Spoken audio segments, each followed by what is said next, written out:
ನಾಡಿನ ಸಮಸ್ತ ಜನತೆಗೆ ಮಕರ ಸಂಕ್ರಾಂತಿ ಹಬ್ಬದ ಹಾರ್ದಿಕ ಶುಭಾಶಯಗಳು. ಶುಭ ಕೋರುವವರು ಮನೋಜ್ ಚಂದ್ರಪ್ಪ, ಕಾಂಗ್ರೆಸ್ ಮುಖಂಡರು, ಹೊಂಬೇಗೌಡನಗರ, ಬೆಂಗಳೂರು.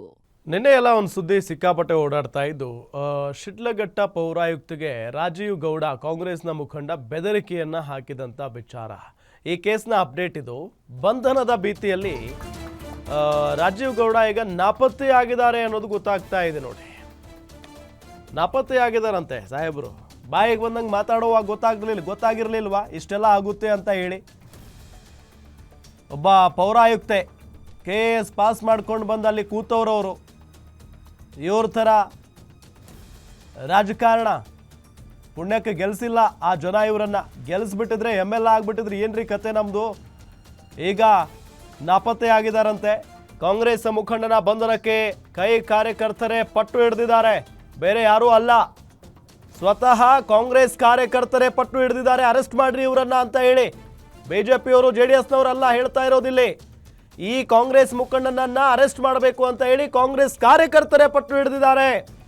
ನಗರಸಭೆ ಪೌರಾಯುಕ್ತೆ ಅಮೃತಾ ಗೌಡ ಪೊಲೀಸರಿಗೆ ದೂರು ಕೊಟ್ಟಿದ್ದಾರೆ. ಚಿಕ್ಕಬಳ್ಳಾಪುರ SP ನೇತೃತ್ವದಲ್ಲಿ ಪೊಲೀಸರು ಹುಡುಕಾಟ ನಡೆಸ್ತಾ ಇದ್ದಾರೆ. ಈಗ FIR ಪ್ರತಿ ಗ್ಯಾರಂಟಿ ನ್ಯೂಸ್ಗೆ ಲಭ್ಯ ಆಗಿದೆ. ಪ್ರಕರಣದ ಕುರಿತು ಇಂಚಿಂಚು ಮಾಹಿತಿಯನ್ನ ಬಿಚ್ಚಿಟ್ಟಿದ್ದಾರೆ ಅಮೃತಾ ಗೌಡ. ರಾಜೀವ್ ಗೌಡ ವಿರುದ್ಧ JDS, BJP, ಪೌರ ಕಾರ್ಮಿಕರ ಸಂಘ, ಸರ್ಕಾರಿ ನೌಕರರ ಸಂಘಟನೆಗಳಿಂದಲೂ ಕೂಡ ದೂರು ದಾಖಲಾಗಿದೆ. ಕೆಂಚಾರ್ಲಹಳ್ಳಿ, ಶಿಡ್ಲಘಟ್ಟ ಠಾಣೆಗಳಲ್ಲಿ ದೂರು ದಾಖಲಾಗಿದೆ. ಪ್ರಾಣ ಬೆದರಿಕೆ ಹಾಕಿರೋದು, ಜೊತೆಗೆ ಚಪ್ಪಲಿಯಲ್ಲಿ ಹೊಡಿಸ್ತೀನಿ ಅಂತ ಹೇಳಿರೋದು, ಬೆಂಕಿ ಹಚ್ಚುತ್ತೀನಿ ಅಂತ ಹೇಳಿರೋದು ಈ ವ್ಯಕ್ತಿ. ಯಾರಿಗೆ?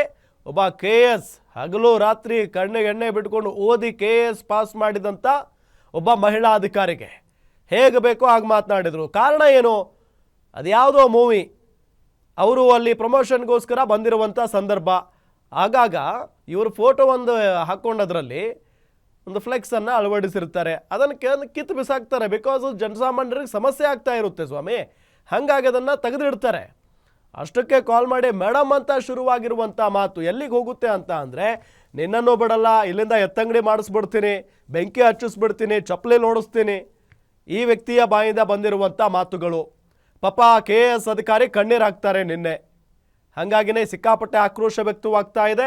BJP, JDS ಕಾರ್ಯಕರ್ತರ ಜೊತೆಗೆ ಕಾಂಗ್ರೆಸ್ ಕಾರ್ಯಕರ್ತರು ಕೂಡ ಈ ವ್ಯಕ್ತಿಯನ್ನ ಅರೆಸ್ಟ್ ಮಾಡಿ ಅಂತ ಹೇಳ್ತಾ ಇದ್ದಾರೆ. ಈಗ